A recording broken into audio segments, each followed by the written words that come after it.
ಶ್ರೀ ಸಾಯಿ ಸಚರಿತೆ 50ನೇ ಅಧ್ಯಾಯ.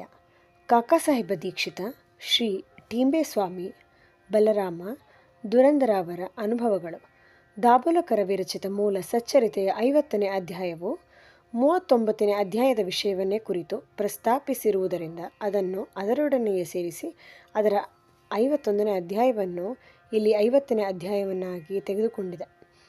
ಶ್ರೀಕೃಷ್ಣನಂತೆ ಗೀತಾಮೃತವನ್ನು ಬೋಧಿಸುತ್ತಾ ಭಕ್ತರ ಪಾಲಕನಾಗಿ ಅವರಿಗೆ ಸರ್ವಶಕ್ತಿಯನ್ನು ದಯಪಾಲಿಸುವ ಕರುಣಾಮಯಿ ಸಾಯಿ ನಿನಗೆ ಜಯತು. ಓ ಸಾಯಿ, ಕೃಪಾದೃಷ್ಟಿಯಿಂದ ನೀನು ನಮ್ಮೆಡೆಗೆ ನೋಡಿ ನಮಗೆ ಆಶೀರ್ವದಿಸು.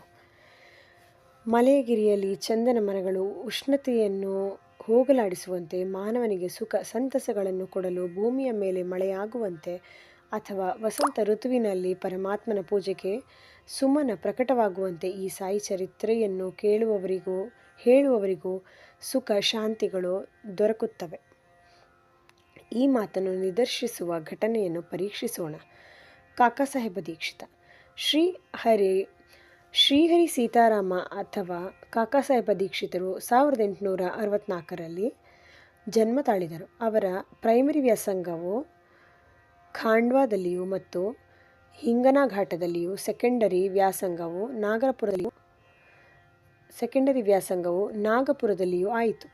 ಉಚ್ಚ ವ್ಯಾಸಂಗಕ್ಕಾಗಿ ಅವರು ಮುಂಬೈಗೆ ಬಂದು ಮೊದಲು ವಿಲ್ಸನ್ ಕಾಲೇಜಿನಲ್ಲಿಯೂ ನಂತರ ಎಲ್ವಿಸ್ಟನ್ ಕಾಲೇಜಿನಲ್ಲಿಯೂ ವ್ಯಾಸಂಗ ಮಾಡಿದರು.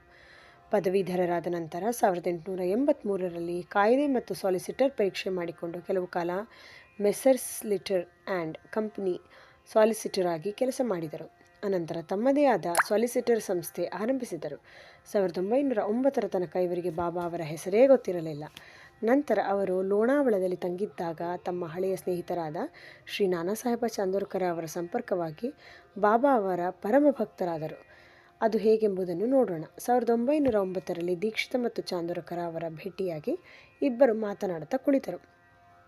ಆಗ ಕಾಕಾ ಅವರು ತಾವು ಲಂಡನ್ನಲ್ಲಿ ರೈಲು ಹತ್ತುವಾಗ ಕಾಲು ಜಾರಿ ಅಪಘಾತ ಹೇಗೆ ಸಂಭವಿಸಿತು ಎಂಬುದನ್ನು ವಿವರಿಸಿದರು.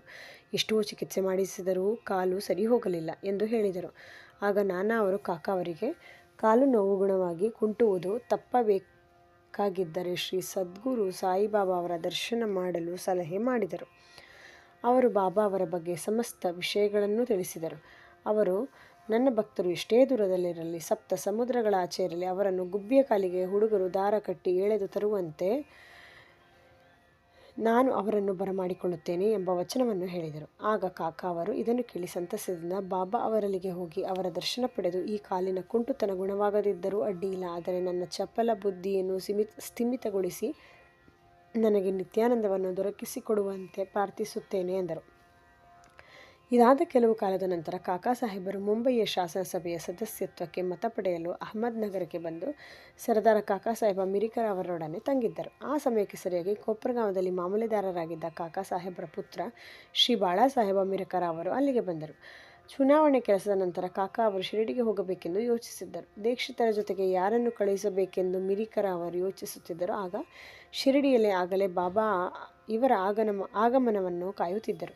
ಶ್ಯಾಮ ಅವರಿಗೆ ಅಹಮದ್ ನಗರದಿಂದ ಅವರ ಮಾವನಿಂದ ಅವರ ಪತ್ನಿಗೆ, ಶ್ಯಾಮ ಅವರ ಅತ್ತೆ, ಆರೋಗ್ಯ ತೀರಾ ಹದಗೆಟ್ಟಿದೆ ಎಂದು ತಂತಿ ಬಂದಿತು. ಶ್ಯಾಮ ಅವರು ಕೂಡಲೇ ಬಾಬಾ ಅವರ ಅಪ್ಪಣೆ ಪಡೆದು ಅಹಮದ್ ನಗರಕ್ಕೆ ಬಂದು ಅತ್ತೆಯವರನ್ನು ನೋಡಿ ಗುಣಮುಖರಾಗಿದ್ದುದನ್ನು ಕಂಡು ಸಂತಸಗೊಂಡರು.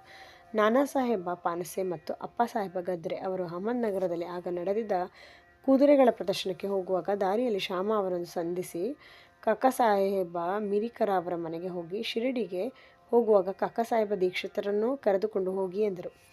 ಸಾಯಂಕಾಲ ಶ್ಯಾಮ ಅವರು ಮಿರಿಕರ ಅವರ ಮನೆಗೆ ಬಂದರು. ಕಾಕಾ ಸಾಹೇಬರ ಪರಿಚಯವಾಯಿತು. ಶ್ಯಾಮ ಮತ್ತು ಕಾಕಾ ಸಾಹೇಬ ದೀಕ್ಷಿತ ಇಬ್ಬರು ರಾತ್ರಿ 10 ಗಂಟೆಗೆ ರೈಲಿನಲ್ಲಿ ಕೋಪರಗಾಂವಕ್ಕೆ ಪ್ರಯಾಣ ಮಾಡಬೇಕೆಂದು ನಿಶ್ಚಯವಾಯಿತು.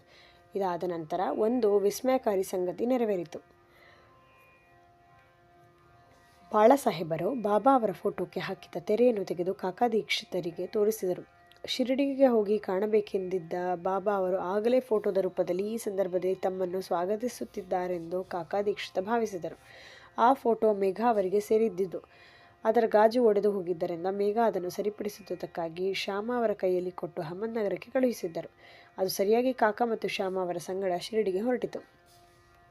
10 ಗಂಟೆಗೆ ಮುಂಚಿತವಾಗಿ ರೈಲ್ವೆ ನಿಲ್ದಾಣ ಸೇರಿ ಟಿಕೆಟ್ಟು ಪಡೆದದ್ದಾಯಿತು. ರೈಲುಗಾಡಿ ಬಂದಿತು. 2ನೇ ತರಗತಿಯಲ್ಲಿ ಬಂಡಿಯಲ್ಲಿ ಸ್ಥಳವೇ ಇರಲಿಲ್ಲ. ಅದೃಷ್ಟವಶಾತ್ ಆ ರೈಲಿನ ಗಾಡು ಕಾಕಾ ಸಾಹೇಬರಿಗೆ ಪರಿಚಿತವಾಗಿದ್ದರಿಂದ ಅವರು 1ನೇ ತರಗತಿಯಲ್ಲಿ ಅವರಿಗೆ ಸ್ಥಳ ದೊರಕಿಸಿಕೊಟ್ಟರು.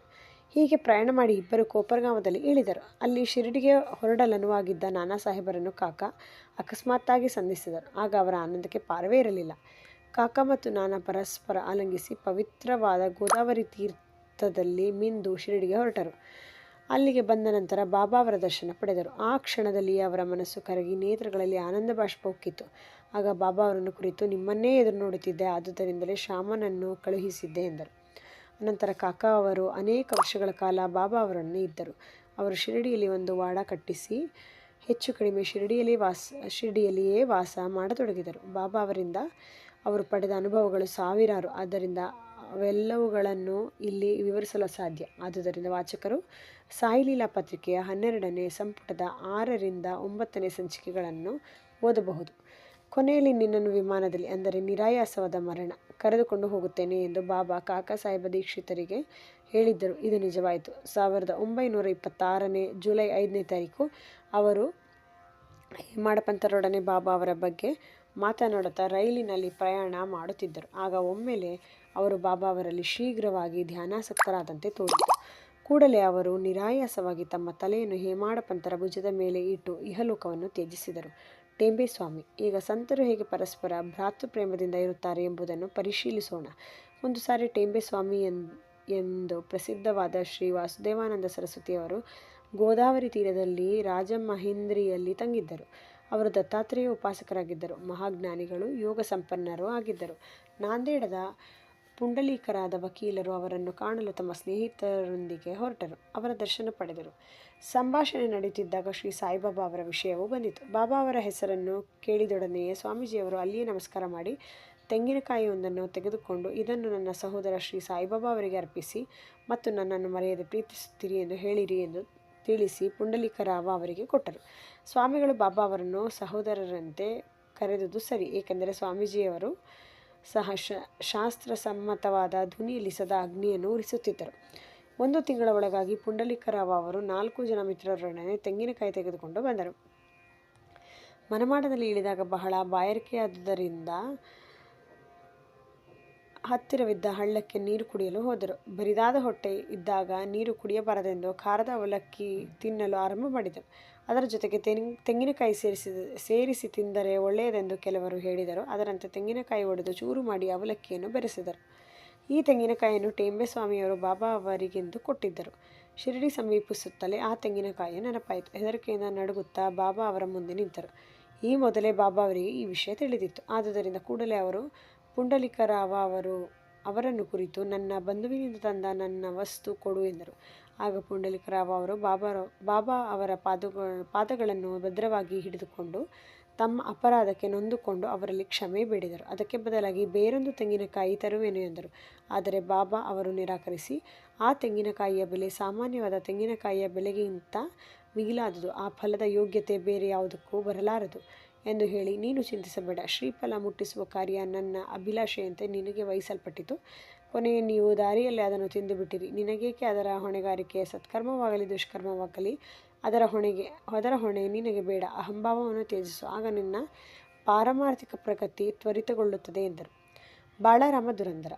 ಪಾಠರೆ ಪ್ರಭು ಕುಲಕ್ಕೆ ಸೇರಿದ ಶ್ರೀಯುತ ಬಾಳರಾಮ ದುರಂದರ ಅವರು ಕೆಲವು ಕಾಲ ಮುಂಬೈ ಪ್ರಾಂತದ ಹೈಕೋರ್ಟ್ ಅಡ್ವೊಕೇಟ್ ಆಗಿ ನಂತರ ಸರ್ಕಾರದ ಲಾ ಕಾಲೇಜಿನ ಪ್ರಿನ್ಸಿಪಲ್ ಆಗಿದ್ದರು. ಅವರದು ಬಹಳ ಧಾರ್ಮಿಕ ಮತ್ತು ಭಗವದ್ಭಕ್ತರ ಕುಟುಂಬ. ಅವರು ಸಾಮಾಜಿಕ ವಿಷಯಗಳ ಬಗ್ಗೆ ಅನೇಕ ಗ್ರಂಥಗಳನ್ನು ಬರೆದರು. ಅನಂತರ ಅವರು ತಮ್ಮ ಗಮನವನ್ನು ಧಾರ್ಮಿಕ ಮತ್ತು ಪಾರಮಾರ್ಥಿಕ ವಿಷಯಗಳ ಕಡೆಗೆ ಹರಿಸಿದರು. ಭಗವದ್ಗೀತೆಯನ್ನು, ಜ್ಞಾನೇಶ್ವರಿಯನ್ನು, ವೇದಾಂತ ಮತ್ತು ಇನ್ನುಳಿದ ಆಧ್ಯಾತ್ಮಿಕ ಕೃತಿಗಳನ್ನು ಓದಿದರು. ಅವರು ಪಂಡ್ರಾಪುರದ ವಿಠಲನ ಪರಮಭಕ್ತರಾಗಿದ್ದರು. ಸುಮಾರು 1912ರಲ್ಲಿ ಅವರಿಗೆ ಬಾಬಾ ಅವರ ಸಂಪರ್ಕವಾಯಿತು. ಇದಕ್ಕೆ 6 ತಿಂಗಳ ಹಿಂದೆ ಅವರ ಸಹೋದರ ಬಾಬುಲಜಿಯವರು ವಾಮನರಾವ ಅವರ ಜೊತೆಗೆ ಶಿರಡಿಗೆ ಹೋಗಿ ಬಾಬಾ ಅವರ ದರ್ಶನ ಪಡೆದಿದ್ದರು. ಅವರು ತಮ್ಮ ಅನುಭವಗಳನ್ನು ಬಾಳರಾಮ ಅವರಿಗೂ ಮತ್ತಿತರಿಗೂ ಹೇಳಿದರು. ಆಗ ಎಲ್ಲರೂ ಬಾಬಾ ಅವರ ದರ್ಶನ ಪಡೆಯಬೇಕೆಂದು ನಿರ್ಧಾರ ಮಾಡಿದರು. ಅವರು ಶಿರಡಿಗೆ ಬರುವುದಕ್ಕೆ ಮುಂಚೆಯೇ ಬಾಬಾ ಅವರು, ಈ ದಿನ ನನ್ನ ದರ್ಬಾರದ ಅನೇಕ ಜನರು ಬರುತ್ತಾರೆ ಎಂದು ಹೇಳಿದರು. ದುರಂದರ ಸಹೋದರರು ಇದನ್ನು ಇತರರಿಂದ ಕೇಳಿ ತಮ್ಮ ನಮ್ಮ ಆಗಮನವನ್ನು ಅವರಿಗೆ ತಿಳಿಸಿರಲಿಲ್ಲ. ಆದರೂ ಇದು ಅವರಿಗೆ ಹೇಗೆ ಗೊತ್ತಾಯಿತು ಎಂದು ಆಶ್ಚರ್ಯಚಕಿತರಾದರು. ಎಲ್ಲರೂ ಬಾಬಾ ಅವರಿಗೆ ನಮಸ್ಕಾರ ಮಾಡಿ ಕುಳಿತರು. ಆಗ ಬಾಬಾ ಅವರು, ನಾನು ಈ ಹಿಂದೆ ಹೇಳಿದ ನನ್ನ ದರ್ಬಾರದ ಜನ ಇವರೇ ಎಂದು ಹೇಳಿ ದುರಂದರ ಸಹೋದರರನ್ನು ಕುರಿತು ಈ ಹಿಂದಿನ 60 ಜನ್ಮಗಳಿಂದ ನಾವು ಚಿರಪರಿಚಿತರು ಎಂದರು. ಎಲ್ಲರೂ ನಮ್ರತೆಯಿಂದ ಕೈಜೋಡಿಸಿ ಬಾಬಾ ಅವರ ಪಾದಗಳನ್ನು ಎವೆ ಇಕ್ಕದೆ ನೋಡ ಹತ್ತಿದರು. ಸಾತ್ವಿಕ ಗುಣಗಳಾದ ಕಣ್ಣೀರು, ರೋಮಾಂಚನ, ಗದ್ಗದ ಕಂಠ ಇವುಗಳಿಂದ ಅವರು ಮನಸೋತು ಆನಂದಭರಿತರಾದರು. ನಂತರ ಅವರು ತಮ್ಮ ನಿವಾಸಕ್ಕೆ ಹೋಗಿ ಊಟ ಮಾಡಿ ಸ್ವಲ್ಪ ಹೊತ್ತು ವಿಶ್ರಮಿಸಿ ಪುನಃ ಮಸೀದಿಗೆ ಬಂದರು. ಬಾಳಾರಾಮ ಅವರು ಬಾಬಾ ಅವರ ಬಳಿಗೆ ಬಂದು ಅವರ ಪಾದ ಸಂವಾದನ ಮಾಡುತ್ತಾ ಕುಳಿತರು. ಹುಕ್ಕಾ ಸೇದುತ್ತಿದ್ದ ಬಾಬಾ ಅವರು ಅದನ್ನು ಬಾಳಾರಾಮ ಅವರಿಗೂ ಸೇದುವಂತೆ ಹೇಳಿದರು. ಬಾಳಾರಾಮರಿಗೆ ಹುಕ್ಕಾ ಸೇದುವ ಅಭ್ಯಾಸವಿರಲಿಲ್ಲ. ಆದರೂ ಅದನ್ನು ಒಂದು ಬಾರಿ ಎಳೆದು ನಮ್ರತೆಯಿಂದ ಹಿಂತಿರುಗಿಸಿದರು. ಬಾಳಾರಾಮ 6 ವರ್ಷಗಳಿಂದ ದಮ್ಮಿನಿಂದ ನರಳುತ್ತಿದ್ದರು. ಹುಕ್ಕಾ ಸೇದಿದಂದಿನಿಂದ ಅವರ ರೋಗ ಪೂರ್ಣ ಗುಣವಾಯಿತು. ಆದರೆ 6 ವರ್ಷಗಳ ನಂತರ ಪುನಃ ಅವರಿಗೆ ಕೆಮ್ಮು ಬಂದಿತ್ತು. ಅಂದೇ ಬಾಬಾ ಅವರು ಮಹಾಸಮಾಧಿ ಹೊಂದಿದ್ದರು. ಈ ದುರಂದರ ಬಂಧುಗಳು ಶಿರಡಿಗೆ ಬಂದ ದಿನ ಗುರುವಾರ. ಅಂದು ಚಾವಡಿ ಮೆರವಣಿಗೆ ಇತ್ತು. ಅದನ್ನು ನೋಡುವ ಸುಯೋಗ ಅವರಿಗೆ ಲಭಿಸಿತು. ಚಾವಡಿಯ ಆರತಿ ಸಮಾರಂಭದಲ್ಲಿ ಬಾಳಾರಾಮ ಅವರು ಬಾಬಾ ಅವರ ವದನಾರವಿಂದದಲ್ಲಿ ಪಾಂಡುರಂಗನ ಪ್ರತಿಭೆ ಕಂಡರು. ಮರುದಿನ ಕಾಕಡ ಆರತಿ ಸಮಾರಂಭದಲ್ಲಿಯೂ ಅದೇ ರೀತಿ ಕಂಡರು. ಬಾಳಾರಾಮ ದುರಂದರ ಅವರು ಮಹಾರಾಷ್ಟ್ರದ ಪ್ರಸಿದ್ಧ ಸಂತರಾದ ಶ್ರೀ ತುಕಾರಾಮ ಅವರ ಜೀವನ ಚರಿತ್ರೆಯನ್ನು ಮರಾಠಿಯಲ್ಲಿ ಬರೆದಿರುತ್ತಾರೆ. ಆದರೆ ಅವರು ಅದರ ಪ್ರಕಟಣೆಯನ್ನು ನೋಡಲು ಜೀವಿಸಿರಲಿಲ್ಲ. ಅನಂತರ 1928ರಲ್ಲಿ ಅವರ ಸಹೋದರರು ಅದನ್ನು ಪ್ರಕಟಿಸಿದರು. ಅದರಲ್ಲಿ ಬಾಳಾರಾಮ ದುರಂದರ ತಮ್ಮ ಅನುಭವವನ್ನು ಉಲ್ಲೇಖಿಸಿದ್ದಾರೆ. ಶ್ರೀ ಸಾಯಿ ಪ್ರಣಾಮ.